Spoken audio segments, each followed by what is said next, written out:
Graça e paz. Para você que está aqui conosco e você que vai em algum momento nos acompanhar pelo nosso canal no YouTube, meu desejo é que a boa mão do Senhor esteja sobre você. Eu não sei se quando você acordou, você que não estava aqui ontem à noite, se você sentiu alguma coisa diferente no cosmos, né?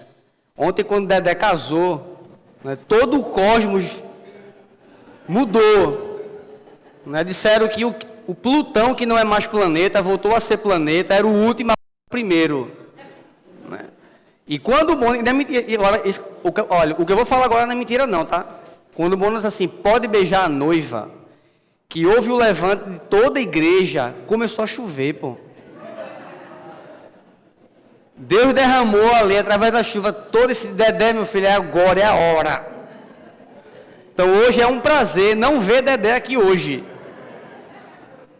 Dedé da nossa geração, Dedé foi o último a casar, literalmente. Né? Tinha a Saulo, mas Saulo casou em março, né? Glória a Deus, né, Saulo?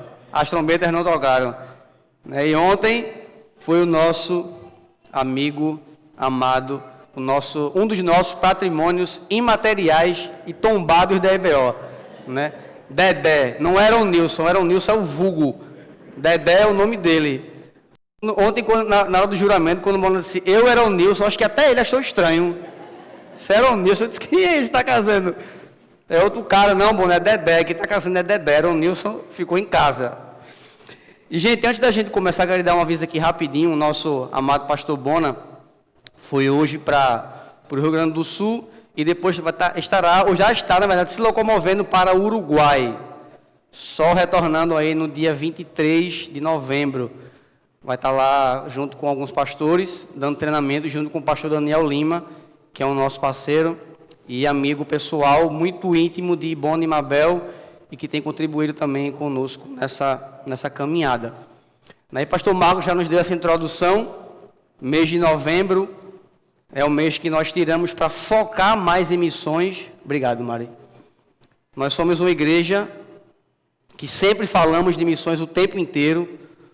Nós temos uma lista de missionários, não só aqui locais, mas também fora da igreja, que nós temos um compromisso de também sustentar essas pessoas. E hoje, como já foi dito, Deus nos agraciou com a presença de Neidinha aqui hoje pela manhã, aonde algo que está ainda martelando na minha cabeça, João capítulo 9, versículo 4, quando ela disse que nós devemos trabalhar, o próprio Jesus fala, ou seja, pregar o evangelho enquanto é dia, porque a noite vai chegar.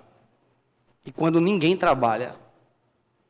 E nós não podemos contar com a possibilidade, essa foi uma palavra que ela trouxe com muito carinho, mas também com exortação para nós, de achar que o evangelho ele vai estar sempre livre para pregarmos aonde nós estamos. Nós não sabemos o que vai acontecer. E eu não estou falando, gente, pelo amor de Deus, isso aqui não tem nada a ver com eleições presidenciais, tá? Quem me conhece sabe que esse é um assunto que não está na minha pauta, e muito menos em púlpito. Vocês nunca vão me ouvir falar, nem a mim, e também como nenhum aqui dos nossos pastores, aqui nesse púlpito, trazendo qualquer coisa desse nível. Mas é de entender que, de fato, os dias são maus. As coisas estão cada vez mais se afunilando, e essa oportunidade de viver livremente o Evangelho de Cristo, ela está cada vez mais diminuindo. E o nosso proveito hoje é de estar o máximo que pudermos, absorvendo o máximo que pudermos dessa palavra, porque se um dia nós não pudermos andar com ela, ela vai estar aqui e ela vai estar aqui. Ninguém vai tirar da gente. Ninguém tira de nós. E aproveitando esse ensejo, eu queria trazer para nós algumas certezas hoje, já que vamos estar trabalhando aí um foco mais em missões, é de dizer para cada um de vocês que está aqui hoje, que independente de qualquer acontecimento que já houve na história, ou que vá haver na história, a igreja nunca perderá o seu propósito e nunca deixará de ser acompanhada pelo seu dono. independente de qualquer acontecimento da história, Jesus nunca será destronado. Independente de qualquer coisa que venha a mexer com a história, as portas do inferno nunca vão prevalecer contra a igreja. Então, o que eu quero trazer com isso para mim e para você, que enquanto nós saímos para levar o evangelho aonde nós estamos, não interessa quem ou o que se levante contra, porque Jesus sempre vai estar à frente e sempre vai vencer pela igreja. Sempre. Então eu queria que você deixasse a sua Bíblia aberta em Mateus capítulo 5. Hoje eu vou tentar aqui, tá, com esse controlezinho, que ele não é muito meu amigo, até porque eu nunca usei ele, né? Vou ver se ele é meu amigo hoje. Deixa eu ligar ele aqui, para poder fazer um pequeno teste. Aê, pegou. Volta. Vamos lá, vamos voltar. Então, deixa a sua Bíblia aberta em Mateus capítulo 5.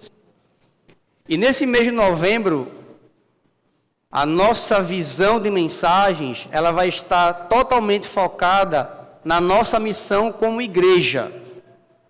Que nada mais é do que uma missão totalmente retirada da própria Bíblia. Que é glorificar a Deus, proclamando o Evangelho, fazendo discípulos. Então essa é a nossa missão como igreja. E nesse mês de novembro, a nossa tarefa de conversar com você é trazer separadamente cada sentença dessa. E hoje nós vamos trabalhar com a primeira sentença, tá? Que é glorificar a Deus. E aí tem um acréscimo na missão. E a nossa série desse mês é Muitos Discípulos, uma Missão. E qual é a nossa missão como igreja? Isso não é uma pergunta retórica não, tá? Isso é uma pergunta que tem que ter resposta. Qual é a nossa missão como igreja? Todo mundo vai... Cadê Mateus? Mateus, Lucinho, todo mundo para a integração de novo. Sobe para aprender de novo. Gente, a nossa missão como igreja sempre será fazer discípulos, pregando o Evangelho. Sempre. Tudo que eu e você estejamos ou pretendemos fazer, no ambiente eclesiástico ou fora dele, enquanto nós criamos nossos filhos, o Evangelho tem que ser pregado. Enquanto o meu casamento vai acontecendo, o Evangelho também é pregado. Enquanto eu trabalho, o Evangelho é pregado. Então, tudo aquilo que eu faço é inerente a mim, sendo eu seguidor e discípulo de Jesus, não pregar o Evangelho. A fila do banco está grande, está chato você ficar lá, prega o Evangelho. Está dirigindo, Recife não tem trânsito em lugar nenhum. Se você está de moto é uma maravilha, né? Faz aquela costuradazinha, um zigue-zague, né? Mas se você está de carro, é uma maravilha, gente. Aí ali aumenta a sua paciência, aumenta o seu bom senso, aumenta a sua alegria, não é? Aumenta o seu amor para o cara que dá um tranco em você ou pega a sua vaga ali. Você vai virar à esquerda, o cara vai na tua frente, vira na tua frente primeiro. Vá na paz, irmão, glória a Deus, abençoe, aleluia, vá lá. A gente fala essas coisas nesse tom de brincadeira,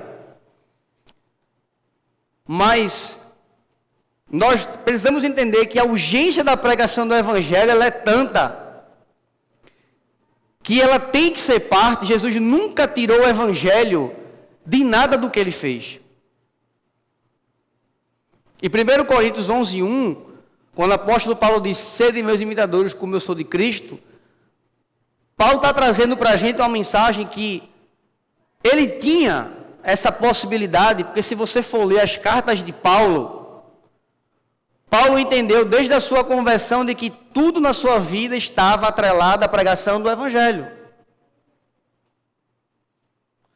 Francisco de Assis disse o seguinte: cuidado com a sua própria vida, porque ela pode ser o único evangelho que as pessoas leiam. E se nós formos ler um pouco sobre quem foi Francisco de Assis, aí vamos entender o porquê dessa frase dele. Então a nossa vida, por natureza, ela precisa ser a pregação do evangelho. Neidinha estava aqui pela manhã, passou, acho que foram 7 anos no Chad. Um país muçulmano, difícil de você poder verbalizar o evangelho. E durante 7 anos, Neidinha pôde viver o Jesus encarnado dentro dela para aquelas pessoas. E felizmente ou infelizmente, eu não posso dizer nenhuma das duas coisas, eu acho que a nossa liberdade de falar, de pregar, nos deixa muito à vontade. Quem sabe de repente eu falo, eu não falo, eu vivo, eu não vivo, faça aqui errado, amanhã eu conserto. Lembra que há 15 dias atrás, quando nós estávamos conversando sobre o fruto do Espírito, antes de Paulo falar do fruto do Espírito, ele disse o quê? Andem no Espírito e jamais satisfaçam os desejos que naturalmente habitam em mim e você, ou seja, a nossa própria carne.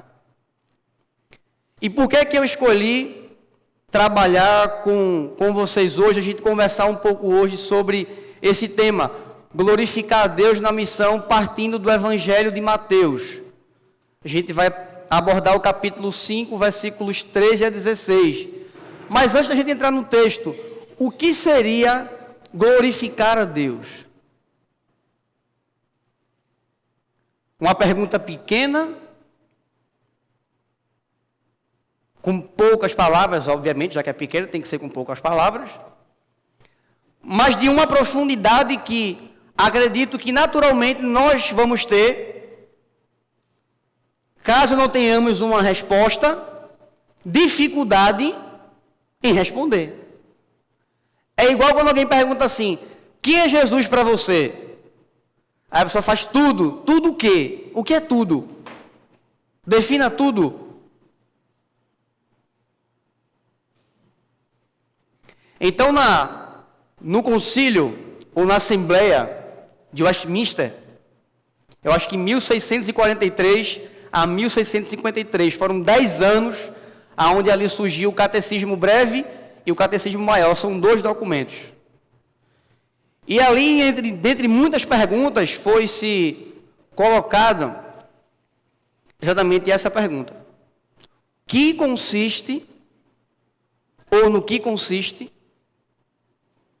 a vida do homem, ou para que o homem existe? E a resposta foi: glorificar a Deus e gozá-lo para sempre. Ou seja, ter deleite em Deus, ter deleite no seu conhecimento, e na medida que eu vivo, a minha satisfação, ela está totalmente englobada em conhecer a Deus, em tudo aquilo que eu faço. Perceba que uma pergunta pequena, uma resposta pequena, deu origem a 2 grandes documentos que até hoje são estudados e que serviu para a reestruturação da igreja na Inglaterra. Esse será o nosso texto base de hoje, mas antes da gente ler esse texto, a gente precisa entender o que é que aconteceu antes disso. Capítulo 3, nós vemos aí, no final do capítulo 3 do Evangelho de João, o batismo de Jesus. Jesus chega, se batiza, e logo após o batismo de Jesus tem algo, eu acho fantástico. Final do capítulo 3, o início do capítulo 4 diz que a seguir Jesus foi levado pelo Espírito Santo para ser tentado pelo diabo. Foi o Espírito Santo que levou Jesus para ser tentado pelo diabo. Depois de 40 dias, Jesus teve fome, a gente sabe. O diabo vem e usa a própria Bíblia contra Jesus. Jesus rebate com a própria Bíblia. E ao sair dali do deserto, Jesus ele começa o seu ministério. E no início do ministério de Jesus, Jesus vai para Galiléia. Depois Jesus chama alguns pescadores. Isso no capítulo 4. Terminando o capítulo 4, segundo Mateus, Jesus reúne um grupo grande de pessoas e vai para o Monte das Oliveiras. Então, capítulo 5, 6 e 7 do Evangelho de Mateus é o que nós conhecemos como Sermão do Monte ou Sermão da Montanha. Para muitas pessoas é o código de ética do reino de Deus. Tudo que nós precisamos aprender para que o reino de Deus funcione bem, com coerência, biblicamente falando, está em Mateus 5, 6 e 7. E Jesus queria com isso tirar o vício do povo de achar que viver a lei externamente era suficiente. Como muitos cristãos que acham que porque vem no domingo cultuar, acha que está fazendo tudo o que ele deveria fazer como agente do reino de Deus. Ou se ele contribui financeiramente, ou se ele vai no estudo bíblico, ou se ele cumpre com todas as suas obrigações. Jesus, com o Sermão do Monte, ele quer cravar a lei, não externamente, mas internamente. E a lei sendo aplicada segundo o Evangelho. E no capítulo 5 de Mateus, dos versículos 1 a 12, Jesus vem com o que nós conhecemos como as bem-aventuranças. Com isso, Jesus quer dizer que, para que nós possamos a glorificar a Deus, se você for ler depois com calma, os 12 primeiros versículos, você vai ver que é uma mudança externa, total. Bem-aventurados os mansos, internamente, os misericordiosos, os limpos de coração. Tudo isso são mudanças internas que acarretarão em mudanças externas. As minhas atitudes, elas serão completamente ligadas àquilo que está dentro e não com aquilo que eu posso mostrar e enganar as pessoas fora. Um filósofo chamado Søren Kierkegaard, uma vez ele disse o seguinte, dentro do contexto dele, esse cara era um discípulo de Jesus, que muitas vezes os cultos cristãos são como baile de máscaras. Porque cultuar em congregação e nós nos utilizarmos de algumas expressões evangeliquez é muito fácil. Agora, saindo daqui, viver o evangelho na sua casa, com o seu marido, com a sua esposa, com os seus filhos, com o seu vizinho que não baixa o som, ou que fala alto, de você fazer um bolo, pegar uma garrafinha de café, chamar ele para comer e tomar um café, é mais difícil. Mas é exatamente isso que Jesus e as pessoas sem Cristo aguardam de nós, igreja. Saudar na rua a paz do Senhor, essa é a coisa mais fácil do mundo. Mas mudar internamente para que externamente Jesus consiga ser visto na minha vida, sem que eu mostre, sem que eu verbalize nada, é um pouco mais complexo.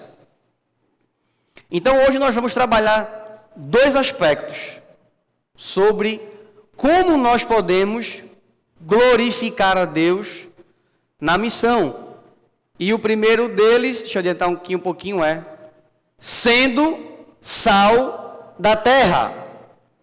Eu glorifico a Deus na missão, sendo sal da terra. Versículo 13. Jesus, depois que ele diz o seguinte, que Jesus, quando fala sobre as bem-aventuranças, ele já vem com uma sentença, que ele não diz assim, vocês podem ser o sal da terra. Ele diz, não, se vocês viverem essas bem-aventuranças, vocês são o sal da terra. Se vocês conseguirem mudar internamente, vocês são o sal da terra. Se houver uma transformação do seu coração, um esvaziamento de você, para que você se encha de mim, vocês são o sal da terra. E Jesus usa um elemento muito comum para o judeu. Hoje, o Mar Morto, ele pega não só Israel, mas ele pega a Jordânia, ele pega a Palestina também. É um mar compartilhado, aonde o nível de sal, ele é tão alto que, às vezes, ele passa, ou quase sempre, ele passa da água.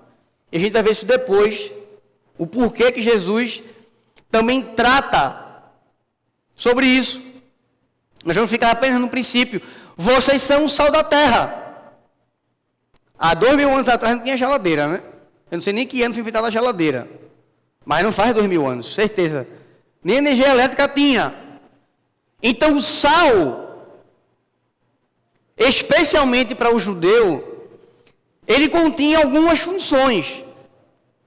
E uma função que o sal tinha para o judeu era dar sobrevida a um alimento que pudesse iniciar o seu estado de putrefação.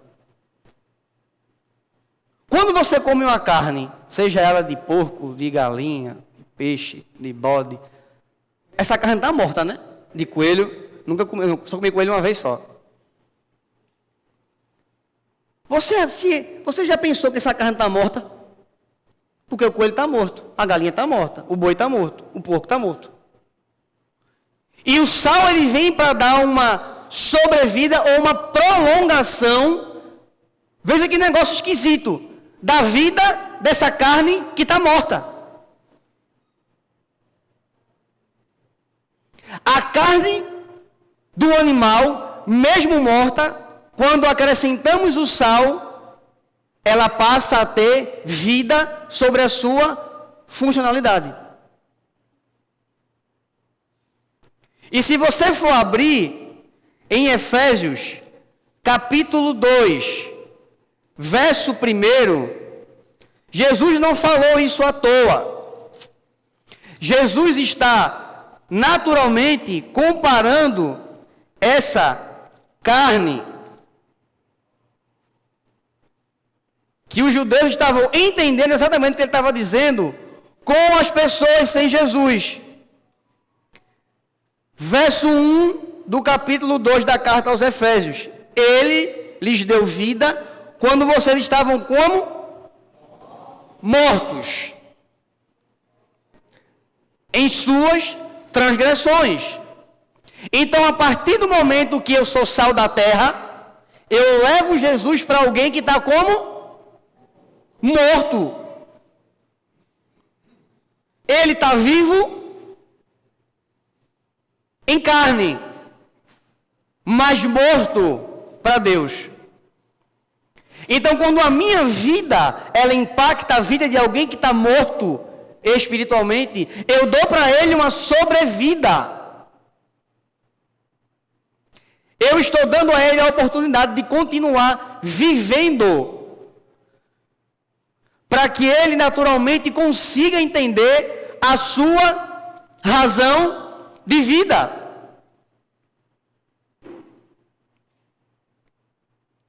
Então não é à toa quando Jesus diz que nós somos o sal da terra. E o sal, além de dar uma sobrevida sobre essa carne, o sal também serve para conservar. Quando nós somos sal da terra, na vida das pessoas, nós estamos conservando a vida dessa pessoa como um indivíduo. Nós não deixamos que ele apodreça. Quando eu sou sal da terra, eu consigo levar algo para alguém que faz com que ele não apodreça, com que ele não cheire mal.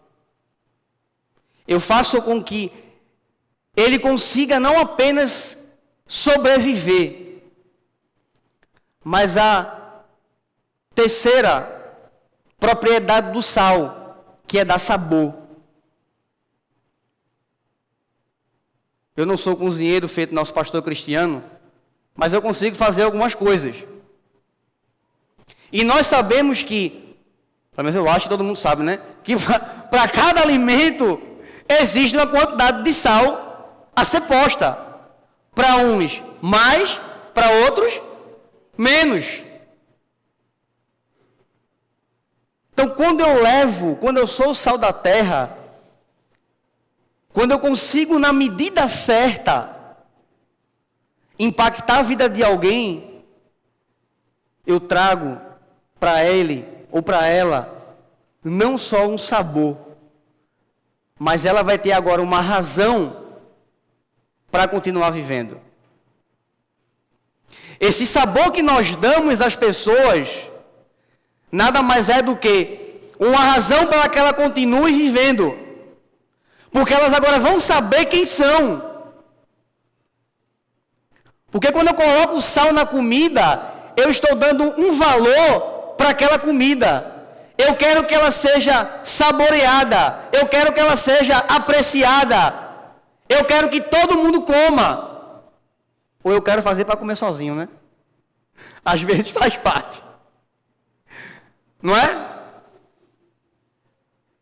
Então imagina alguém que estava morto, apodrecendo, e agora ele descobre que as pessoas querem estar perto dele, gostam da sua presença, querem ter contato, querem saber como ele é. E isso só é possível quando a igreja se torna o sal da terra. Quando na missão da pregação do Evangelho, nós conseguimos levar essas três razões da sobrevida, trazer razão para a vida e dar sabor para as pessoas, ou significado para elas. E quando isso não acontece, acompanha aí o texto comigo.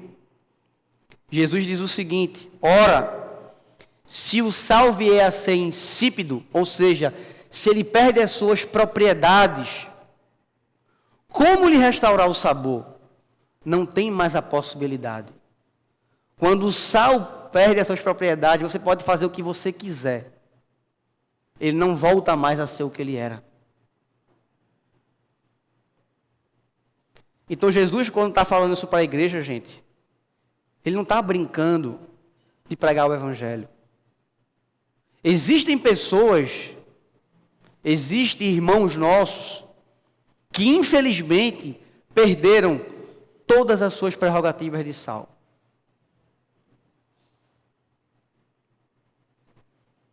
E o que é que acontece com o sal sem sabor? Segundo Jesus, para nada mais serve, senão para ser lançado fora, ser pisado pelos homens. Por que é que Jesus fala isso? Lembra que eu disse que às vezes a quantidade de sal, ela passa do nível da água do Mar Morto? E ali vem, junto com o vento, vem toda espécie de vírus, bactérias e qualquer ser vivo que possa estar pairando pelo ar. Entra naquele sal, aquele sal perde as suas propriedades. Então esse sal servia, ele era retirado e ele era jogado nas ruas próximas ao Mar Morto e nas escadarias, para servir de calçamento, ou seja, para ser pisado pelos homens.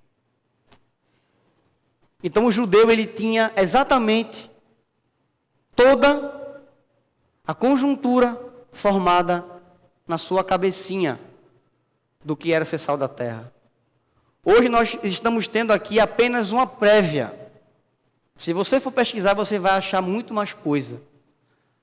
Se você quiser se aprofundar, você vai entender muito mais o que é que Jesus diz que, para que nós possamos glorificar a Deus na missão, precisamos ser o sal da terra. Em segundo e último lugar, nós precisamos ser sendo luz do mundo ou ser luz do mundo. Jesus novamente se equivale a algo muito precioso. O sal era precioso, a gente já falou que não tinha geladeira, as propriedades que o sal tinha. Do mesmo modo, a luz tinha, não a luz elétrica, mas a luz tinha funções muito específicas. Trazendo para a própria luz do sol, que serve para a fertilização do solo, assim como também para a fotossíntese, ou seja, alimentar as plantas, dar vida para os seres que o próprio Deus criou. E nesse mesmo capítulo de Mateus 5, se você for lá para o final, o próprio Jesus, ele vai trazer o sol novamente. Ele vai dizer que Deus, ele manda o seu sol. Eu acho engraçado que Jesus fala, Jesus dá a propriedade do sol para o próprio Deus. Deus manda o seu sol. Mas tratando-se da luz que Jesus estava colocando aqui, Jesus não estava tratando dessa luz sol. Mas Jesus estava falando sobre o que se tinha conhecimento de luz em termos científicos ou tecnológicos da época, que era a famosa lamparina. E Jesus, ele mostra que a luz, dependendo de onde ela está, ela tem a sua função. E qual é a primeira função que Jesus dá no versículo 14? Vocês são luz do mundo, ponto. E aí ele dá a primeira função. Não se pode esconder uma cidade situada no alto de um monte. As cidades que eram construídas nos altos ou nas montanhas, elas serviam para que os viajantes tivessem referência do caminho, especialmente à noite, quando as lamparinas eram acesas. Então nós somos luz do mundo. E como luz, você e eu não temos a possibilidade de nos esconder. Jesus diz, vocês são luz do mundo. Não se pode.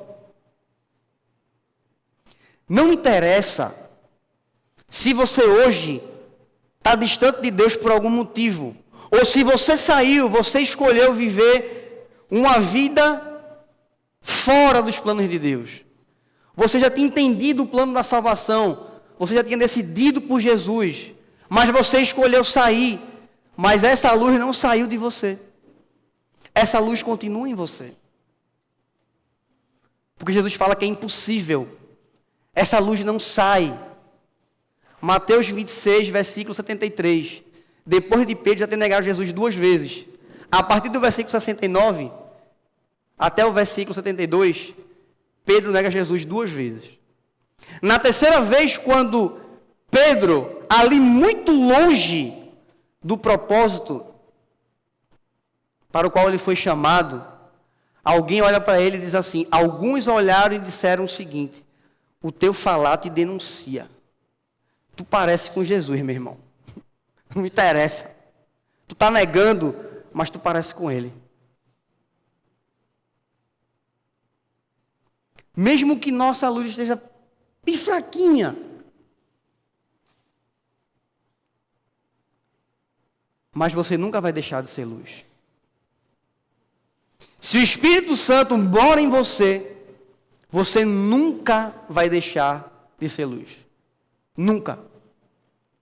Quer se esconder? Consegue não, irmão. Abandonei Jesus. Fui para onde? Só você sabe onde. Fazer o que? Você sabe o que você vai fazer. Comigo já aconteceu isso. 2001 eu me converto. 2005 eu estava num local. Eu já contei isso aqui no ano passado. E no local onde eu estava acontecendo um show de uma determinada banda. E no meio do show começou a acontecer um ritual religioso. E aquela voz muito audível disse: meu filho, o que é que você está fazendo aqui?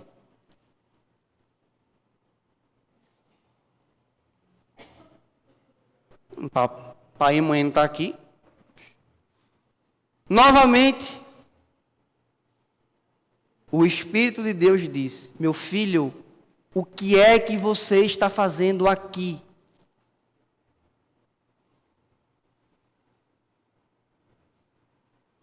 E naquele momento eu estava com um grupo de pessoas e eu disse: para todo mundo, porque isso aí é do diabo. Só foi isso que eu falei. E todo mundo me obedeceu, não sei como. Imagina, desse tamanho, com esse corpinho. Mas todo mundo parou. E ali eu me sentei e não saí mais de onde eu estava. Ninguém entendeu nada, mas eu entendi tudo. O meu pai estava me chamando, dizendo: meu filho, você é a luz do mundo. Não está conseguindo ser agora, mas você vai ser. Saia daí. Quando você puder voltar, talvez para cá, você vai voltar e você vai ser como essa cidade que vai mostrar o caminho para muita gente. E aí eu não voltei, né? E Jesus foi apertando, ó. Até que 9 meses depois disso, disse: e aí, meu irmão, tu vem ou não vem? É tua última chance, boy. Vai vir ou não vai vir? Com muita graça. E no dia 19 de fevereiro de 2006, eu estava novamente, graças ao Senhor Jesus, pela sua infinita misericórdia, aqui estou eu, há 16 anos. Não importando com o que aconteceu comigo, não importando com nada. Porque as pessoas, às vezes, nós fazemos assim: ah, mas a igreja, eu sou igreja. Quando eu falo mal da igreja, eu estou falando mal de mim. Eu estou falando mal de mim. Quando eu falo mal do meu irmão, eu estou falando mal de mim. Porque eu sou corpo com ele. Se eu estou ferindo ele, eu estou me ferindo, eu estou me auto-sabotando. Ah, mas fulano errou comigo. E daí?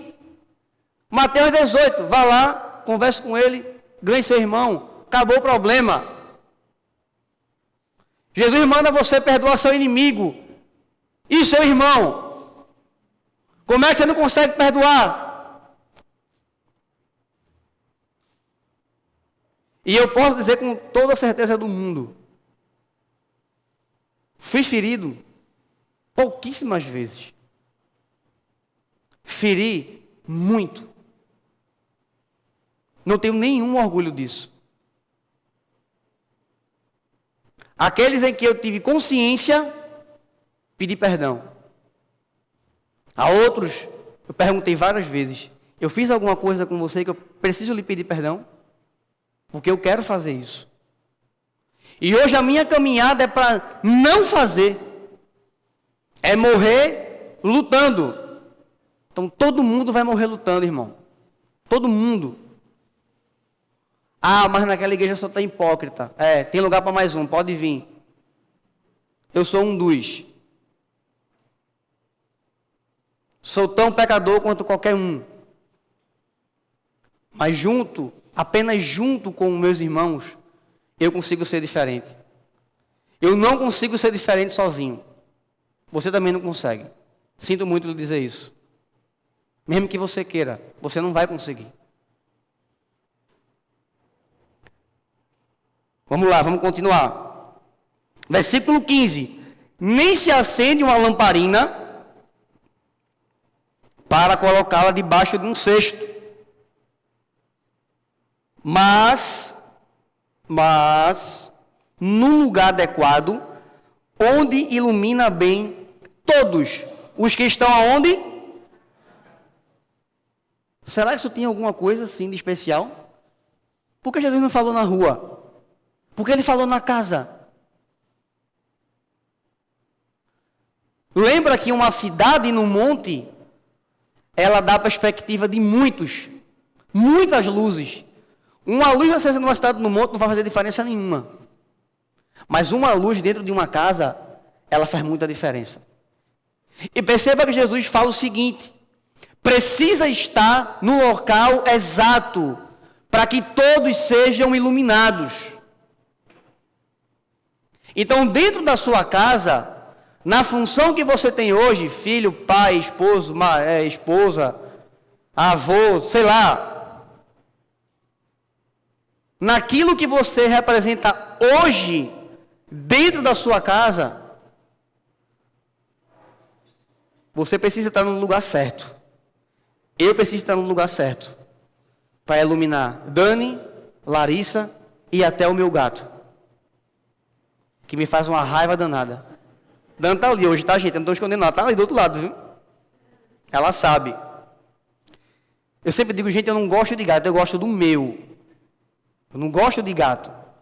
E do meu eu gosto porque eu trato ele bem.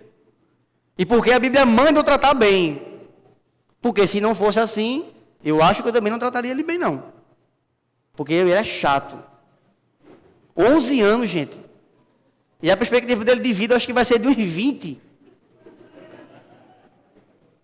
Tratando. Mas, enfim. Esquece o gato. Até porque já Dani já olhou para mim assim de lado. Né? E como quase todo mundo é maior do que eu, ela também é, então vamos pular para outra coisa. Então, dentro da sua casa, eu dentro da minha casa, precisamos estar exatamente no lugar certo. Porque todo mundo no ambiente em que eu estou precisa da luz que eu tenho chamada Jesus. Aonde você está trabalhando, seu chefe é uma maravilha, você ama estar com ele, seu gerente, o seu, encarregado, você gosta muito dele, não é? Adora. Seja a luz na vida dele. Se você é autônomo, aquele cliente que você faz de tudo e ele não gosta de nada. Ou se você é um vigilante, você diz que não pode entrar, o cara quer entrar de todo jeito, o cara não pode, mas eu quero entrar, mas não pode, irmão, entrar não, mas eu quero entrar. E você com muito amor não pode não, de novo, 5, 10, 15, 20 vezes. Ou se você é policial, você está ali para manter a ordem na sociedade, mas você é carteiro, você é informante, você é tudo. Ou se você vê um cara fardado, né? Onde é que é a rua tal? De conta, eu trabalho no correio. Mas você também é uma pessoa que dá informação. Você é professor. Hoje, nessa coisa caótica da educação, na desestrutura familiar, onde as crianças não têm estímulo, se você é da educação infantil, você resgatar naquelas crianças o gosto pelo estudo. Ou você está pegando uma turma de adolescente, de jovem, sem perspectiva nenhuma, e você, como luz, devolve para ele. Ou aquela pessoa que nem a família quer, está na rua, por alguma dependência química, e você vai lá e diz, eu quero cuidar de você, venha. Ainda que teu pai e tua mãe te abandone, eu, Senhor, jamais te abandonarei. Venha, chegue, venha-se embora. E por último, no versículo 16, Jesus diz, assim brilhe também a luz de vocês diante dos outros, para que vejam as boas obras que vocês fazem e glorifiquem o Pai de vocês que está nos céus. Então eu concluo dizendo o seguinte, que quando nós somos sal da terra, luz do mundo, mudados internamente, segundo os padrões do reino de Deus, segundo as bem-aventuranças. Não existe a possibilidade das pessoas olharem para o que eu faço, para o que você faz e não ver Deus nisso. Elas podem nem saber que é Deus, mas ela vai ter certeza que não foi você que fez. Ou, se ela acha que foi você que fez, ela vai ver algo de sobrenatural naquilo ali. De que você não fez sozinho, de que eu não fiz sozinho. E sabe por que Jesus manda nós sermos a luz do mundo? Porque o próprio Jesus disse isso. João capítulo 8. Eu sou a luz do mundo. Aquele que está comigo, ele tem vida. E nós, como seguidores de Jesus, nós temos a possibilidade. Porque Jesus nos disse isso. Vocês são a luz do mundo. Quem está perto de mim e de você tem a possibilidade de viver. Porque as nossas obras, elas remeterão aquela ou aquelas pessoas a olhar para o Pai. E no olhar para o Pai, elas vão ter a certeza do que elas precisam. Elas precisam, como pecadoras, assim como eu e você, se dobrar aos pés de Jesus. E dizer, Jesus, eu não tenho a possibilidade de viver sozinho mais.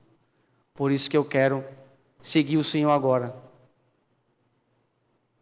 Porque alguém que foi sal da terra e luz do mundo na minha vida me mostrou isso. As obras deles são incontestáveis. Eles mostram o Senhor com as obras deles.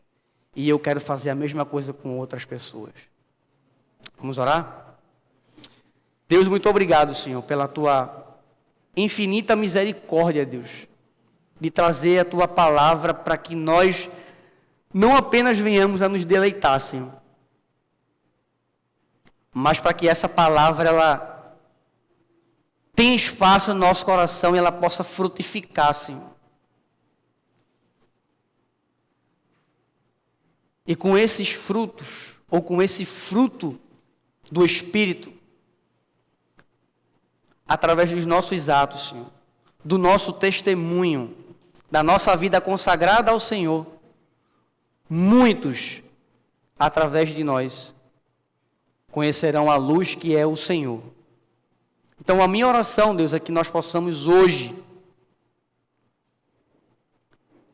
conseguir nos apropriar da palavra que Jesus nos disse. Vocês são sal da terra. E vocês são luz do mundo. Porque vocês andam comigo. E vocês são o que eu sou. Porque o meu Espírito habita em você. Por isso você não pode ser mais o mesmo. Então essa é a minha oração, Deus. Nos transforma.